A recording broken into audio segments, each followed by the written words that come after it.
details.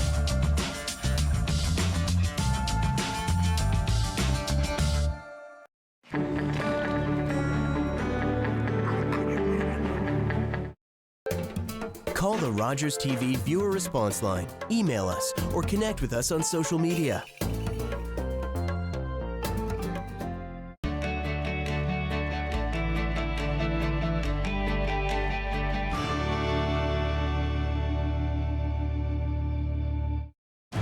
COVID-19 is changing our world and our lives, and it's changing by the hour. Watch CPAC throughout this crisis for unfiltered live news conferences, connecting you with political leaders and health experts 24 hours a day. The vital information you need on TV, online, on social, so you can see clearly how you are impacted day by day. CPAC. See for yourself.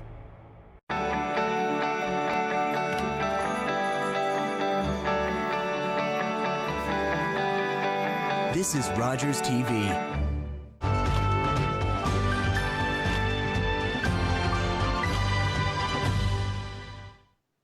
Hello and welcome to this special edition of Rogers TV programming dedicated to COVID-19 and our community responses. My name is Carol Merton, and before I introduce our guest today, for those of you who watch the program, you'll probably capture already that I like to say a few words just at the very beginning, and especially words of thank you. So today I would like to read some excerpts from an author who sent a letter. Actually, Francesca Dobbin, the executive director of United Way, Bruce and Gray, sent this on to me. And so I've excerpted some of the paragraphs because it certainly spoke to me, and hopefully it will speak to you as well. There is an invisible group of people who aren't being recognized, who are working intensely to keep the world turning, to make sure that those on the front lines have the support they need, and those at home have something to go back to when we get to the other side of this. Who are you? You're the HR teams working 80 hours a week to start workforce planning from scratch. You're deploying team members, trying to think of something, anything, to preserve jobs. You're the CEOs of charities, writing new budgets so you can help and keep the world with funding that has evaporated overnight. You're accountants and bankers, restructuring finances and debt to help small businesses stay afloat. You're trade managers, negotiating frantically to get hand sanitizers and face masks into the country. You're consultants supporting clients through massive change. Unsure if you'll get paid for your work when it's all over, but you're doing it anyway because it matters. You're hospital administrators, running payroll for the nurse that just clocked 30 hours of overtime. You're communicators, trying to find the words to explain a crisis, the likes of which have never been seen, to your organization staff and to your community. My words to you are this: you are not invisible. Our message back to you is this: your contributions are greatly appreciated. We send to you a most heartfelt and sincere thank you for what you are doing. And on that note, I'm extending a sincere thank you to Jill Umback, not only for the work that you're doing, but also for being here on the program today. I'm delighted to have you. Jill Umback is the Planning Network Coordinator, Bruce Gray Poverty Task Force, United Way of Bruce and Gray. Did I get that right, Jill? You did. Thank you so much, Carol. My pleasure. So you're here to give us a little bit of an update since we chatted last on what's been happening in our community, and also maybe to share ways that the community can also support the good work that you're doing. Okay. So I'm going to turn it over to you. What would you like to begin with? Okay. Well, I think what is really, really important is to recognize how much support, incredible support, we've been getting from all over Grey Bruce. And this is in almost every community. We have seen people continue to keep the food banks open, continue to do community meals, and almost daily I'm hearing of another group that is responding to their community by doing more takeaway meals and ensuring that people are getting fed. And then we have the tremendous outpouring of food aid and also contribution to others that are coming through Bruce Power or coming through the social relief funds from both Grey County and Bruce County, coming through the United Way, the Salvation Armies, Community Foundation. So we're really starting to see a lot of the emergency response funding flowing out. And I think the incredible aspect of this is that it is turning around quickly and getting out to the community food programs quickly, and then also getting to the housing and homelessness prevention programming. So these are two streams of funding that normally it would take a while to get the funding through. And we are seeing within a couple of days turnaround. So we see an announcement at the federal level of new funding or the Ontario provincial level, and it's moving quite quickly through the channels. People on the ground in these agencies are developing criteria, evaluating proposals, and turning it quickly out. So I think that we've got government support, organizational support, and corporate support, which is great. I think our challenge is that we are currently looking at the immediate needs, and we're still opening up the door to look at, well, how do we do this for the next 6 months? That concept has not gone away from operating under an emergency to how do we then sustain this into a longer term emergency? And then already the discussions have been going on about, well, how much of our structures are in place that we need to increase during the emergency, but what happens afterwards? Mm-hmm. You know, people are talking about what will be the new normal. Yeah. How will jobs be taken on? What jobs will be lost? So where is that social and economic recovery piece? And then I think what has been highlighted by many people, and which I like to speak to often, is we know that some people are living with insufficient funds now with our social assistance. And so we are looking at structurally what needs to be in place to make it a more robust system to support more people at the end of this pandemic. I find it interesting that you're using the time frame of 6 months. I think, you know, everyone is hanging on to, well, when are they going to start opening up things? And what I'm hearing from you is we have to think further down the road. We've got to think in a longer time frame. And the words that came to me in my mind when you're talking is, we need a recovery plan. Mm-hmm. We're doing amazing things in an emergency situation, but it's like an acute situation. But what do you do with the subacute? And yes. And it sounds like you're thinking ahead to, you know, okay, there's several more phases that need to be addressed here. So who actually talks about recovery plan? Like, how does that work in the network that you're involved in? Well, at the Poverty Task Force, the members are all social agencies that are involved in responding to the ongoing need for social assistance, as well as working with the most vulnerable.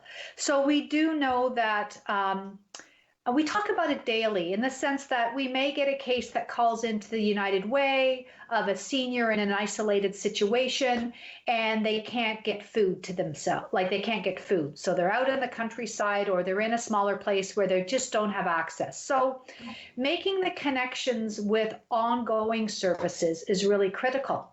But we can't do that face-to-face sometimes. So we have to find a new way to provide wraparound services. So the first question is, you know, sometimes meeting with a client over the phone is this just because of the pandemic? Or is this also because you've actually been isolated for quite a while and the support services haven't been connected? But because we're doing such mass media and a real outreach right now, and we have extra dollars to do that, we need to ensure that that person is going to have continuous wraparound services if they need it. So if you're looking at an isolated senior, we know that that senior it's not just because of the pandemic that they're isolated. There's other factors involved. So I think for myself as a long-term humanitarian aid worker, we don't look at just the acute situation, but ongoing. Yeah. So what happens when we don't have the extra dollars to deliver a hot meal out to a certain person? What happens in 6 months? Is that person still going to be able to access meals? Maybe it indicates that there's something going on at home whereby they've got a reduced capacity to take care of themselves. But as you know, right now, people are not going into long-term care facilities. Yes. Right? Yes. So we've got to look at that. So that's where we connect with the VONs and the home community support services and the care partners and others to look at our most vulnerable seniors that are at home or individuals. And so we have to look at currently right now, what are we going to do for them? But we have to also say, it's not the United Way that's going to step in for the next 6 months to a year. We need to make sure that they have the right connection and the right wraparound services. Housing right now, we have empty motels that we can house people that are homeless. And that's what the YMCA is doing. So, they've housed 71 people since April 1st. They're housing them in motels for proper social distancing, but we need to get those people possibly transferred out into long-term housing, and they're working with social housing to do so. So we have to look at the emergency, the holding time, and then how do we start to reintegrate people back into the social system? And that's where we get back to funding. So right now we are thrilled that so many people are giving, and so many people, neighbor to neighbor, corporate donations. It's incredible. The outpouring and support is there. The challenge is what happens in 6 months? Are people still going to be able to give that extra $100? Are we, many of us may not have that extra money to give. We might not traditionally give it, maybe we do it once a year, maybe we do it monthly. But again, how long will our resources hold out? And that's that push-pull to returning to work or returning to the new work, however it will be. We don't know how many companies will recover or not recover and bring people back on for jobs. We know that at the food banks right now, we are fortunate that we do have food flowing and it's going out. It's a steady increase, but not a significant jump at the food banks. But 6 months from now, are we going to see more people realizing that they've used up their stocks, they've run out of resources from family and friends, and now they might need to go to the food bank? So we need to have that long-term picture. We know currently there's a significant increase in the hot meal programs or the frozen meal programs. And so a lot of the funding from the United Way is supporting community meals and the distribution of community meals. And so they are just now as important sometimes as the food banks. And we love that there's a lot of cooperation between the food banks and between the community meal programs. So we're seeing a lot of food exchanging. Just the other day, Share was sharing fresh produce through foodrescue.ca, which is a program that we support with the Owen Sound Salvation Army, who had eggs. So we know that everybody is coming together and exchanging back and forth. Just this morning, the Ontario dairy farmers announced the large distribution of milk. That is going to come down the pipeline in the next week or two. That will be distributed out. So what we are seeing is enhanced distribution systems. We are seeing more and more smaller communities connected. And we at the United Way are reaching out to say, let us know what you need, where the support is, where you're struggling in your community, and how we can support to make those connections. The same way many of the housing partners are doing the same with people. We have not seen any COVID-19 outbreaks amongst our homeless population, amongst people that are most vulnerable in that sector. And we're doing everything in terms of coordination to prevent that, but also to be very vigilant around the most vulnerable populations. Have you been surprised at when you describe, for example, seniors who may be isolated? Has this COVID-19 pandemic emergency situation tipped the balance for some people who were barely hanging on? Have you found that you're getting more calls from people you've never had calls from, or do you think it's just a matter of they're just in a pinch point, they need a little help in the short term? I'm not sure, to be honest. We are reaching out. We know that a lot of the isolation issues and the lack of transportation, because safe transportation is an issue right now. So most of the volunteer drive programs have stopped, except for emergency medical and dialysis, cancer, things like that. So we have quite a lot of seniors that rely on our volunteer drive programs from Home and Community Support Services, Moving GB, as well as from Soggy Mobility. They're staying home. They're social isolating. So then that brings on new issues with accessing them. We know that the housekeeping and home care situations, care partners, VON and others are going in only as needed. So we know that the normal services that people can purchase and or have access to are reduced right now. So people are struggling with that. I would say that what we are being able to do is drill down a little bit deeper into the communities through the senior service agencies to understand, are we missing any of those most vulnerable?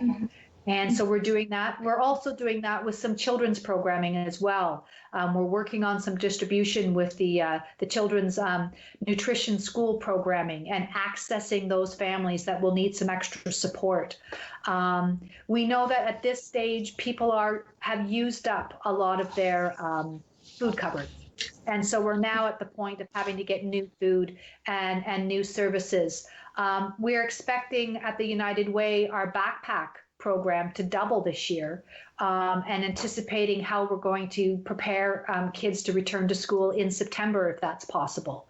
So we're anticipating that people will have used up their reserves over the next couple of months, so that we're going to see an even more acute need, probably, as I said, 6 months from now, rather than today.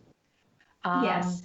So that's where we know all of us are going to probably go through everything in the back of our cupboards. If we're not donating it to the food bank, and hopefully not expired stuff, then we are certainly going back and using up everything that we have in our cupboards, because we want to reduce the number of times that we may go shopping or have to order online. I think I was talking with Alice Wannen from Salvation Army, and she and I are both on the same page and saying we're a little bit concerned about what will happen 6 months from now, when, we're a bit not donor fatigue, because I know this community continues to give, but, we all might be struggling a little bit more with less income. So to me, that's a key message for the community to hear today, is that we're in this for the longer term.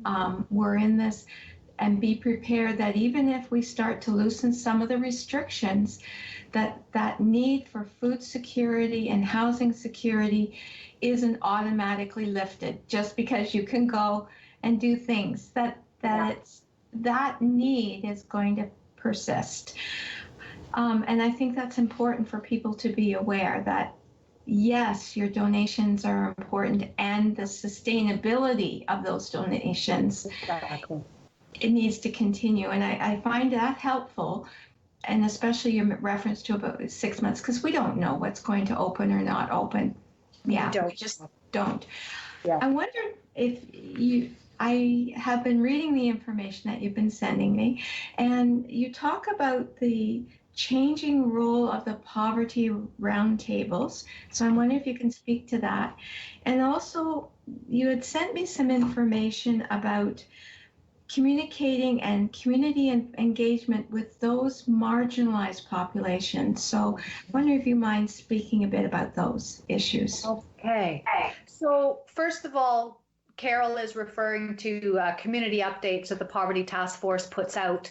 And it really is just a summary of who's doing what where, but also accessing resources and how to do that. So from the beginning of this emergency, that's a role that the Poverty Task Force shifted into, which was coordinating information, facilitating some of the coordination between partners, and supporting some of the smaller organizations to be engaged at the larger tables of discussion.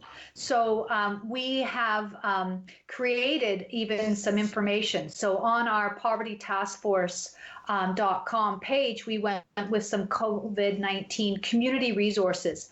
And I've had a great group of volunteers and staff from different organizations pulling together things like what's happening with the grocery stores and how do you order online, or what type of curbside pickup can you get at the pet food stores. And we've been, just yesterday, we posted the transportation services.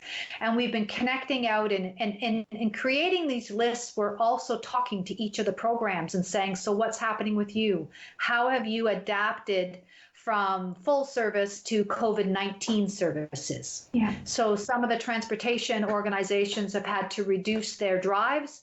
Others, like the taxis, have new guidelines from public health, and they're still continuing to offer drives. So we've done it geographically, and we posted on our Poverty Task Force page. I know that the public health also picks up our lists and shares them out. And part of that is the coordination around, well, what services can I get right now?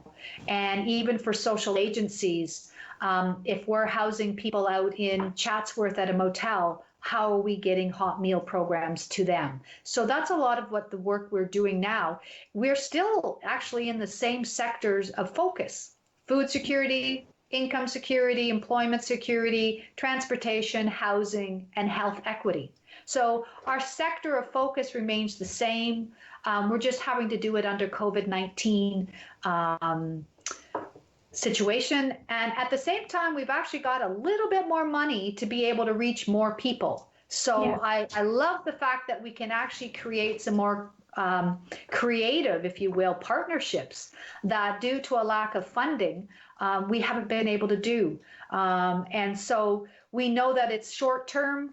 We know that it's not something that's sustainable unless we can convince the government that this is a good way of working going forward. So that's in part what we're doing. To answer your second question, I'm going to have to ask you to ask it to me again. I remember. Oh, communication. Communication to a vulnerable sector. Yeah. I think this is one of the challenges. So one of the things that has happened in response to that is recognizing that there are people that may or may not believe that COVID-19 is the big crisis that it is. We also know that there are people that don't have the luxury of having a home to stay in. Yeah. We also know that, it's a very different experience to be housed in a motel than it is to be at home with family and friends watching Netflix, right? And so the reality is such that some people will go out, some people have to go out, and some people don't have the security of a home to base themselves out or ride out this COVID-19. So then those people we need to communicate with differently. We know that there are many people that have other issues that are actually more life-threatening than COVID-19. So that one of the responses that is happening in Owen Sound is a new welcome center that has opened up on the main street. And it's a partnership with CMHA, Canadian Mental Health, Safe and Sound, and the Public Health. And I'm missing one other, and I apologize. But it's a situation where people can practice social distancing, they can get access to information, they can get access to wraparound services, but that personal contact is needed even at a distance for them to understand what's going on with COVID-19, where they might be at risk, but also where can they access services. So that's one example of recognizing how we communicate. Just staying home is a great message. It's the national message right now. But for many people, that messaging isn't isn't going to connect with them. Just this week as well, there's a large launch of a campaign around domestic abuse and the underlying issue of domestic violence increasing during times of emergency, increasing when you have to stay home with somebody who is violent in the household. What's the best way to do that? So that's a new campaign that has started this week with many, many partners, led by the Women's Centers, Violence Prevention Committee, the police, public health, just about all the agencies. We are there for people, and that can't be said enough, that there's a lot of people at risk by staying at home, and therefore we need to look at that.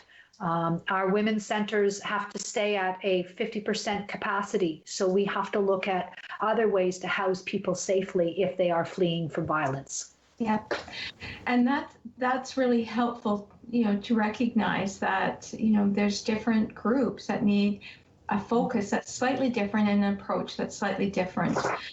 Now, we talked in the earlier part of the program about sustainability of this initiative. And I'm wondering if you can talk a little bit about your submission, the task force, the Poverty Task Force submission to the government around, how to reduce poverty, what sorts of strategies that the government can do around wage, and wondering, I know it's a political topic, but it's survival. It is survival. And I think more than anything, people are now recognizing how important food security is. I think for the very first time, many Canadians who are privileged to have had a good paying job with benefits, and through no fault of their own, this is COVID-19, have lost their jobs.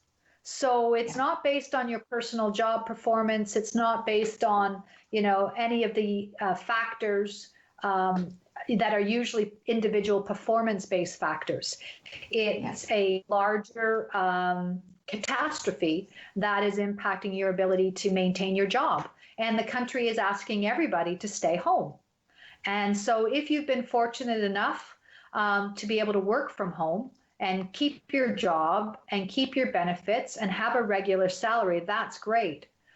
For many people, that's not the reality. Precarious work in our area is high. Seasonal work can be considered precarious if it's not enough to get you through the year.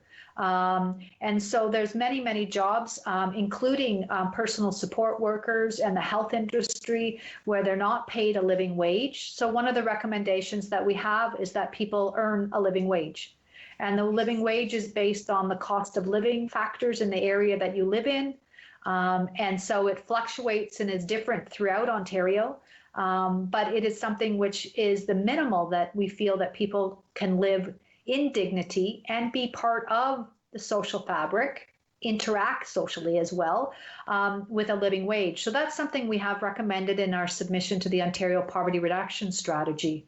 A basic income for all is something that we feel is something that's needed for the social assistance programs, so that Ontario Works and ODSP is paying a basic income that is sufficient, which is also works with the cost of living. So that COLA is something that is normally done and calculated into many good paying jobs. So why we feel it should go along with the social assistance. Jill, I can't believe our time is up. I always enjoy speaking to you. You have so much information. Thank you so much for being on the program. Thank you for all that you're doing and your group as well. Please extend our sincere thank you to everyone from the community. Thank you to our viewing audience for joining us today. Please join us again to learn more about resources and services available to you. Take care. Stay safe.